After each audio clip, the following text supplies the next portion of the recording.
সরকারি তৃতীয় কলেজে শিক্ষক সরদার ভাইকে আসন গ্রহণ করছি।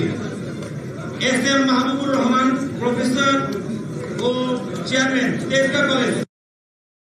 পরিশ্রমের ফসল হচ্ছে আজকে আমরা সবাই একত্রিত হতে পেরেছি।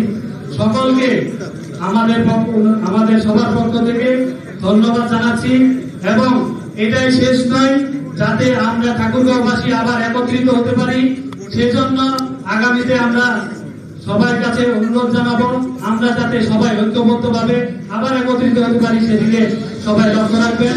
ধন্যবাদ সবাইকে।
Deus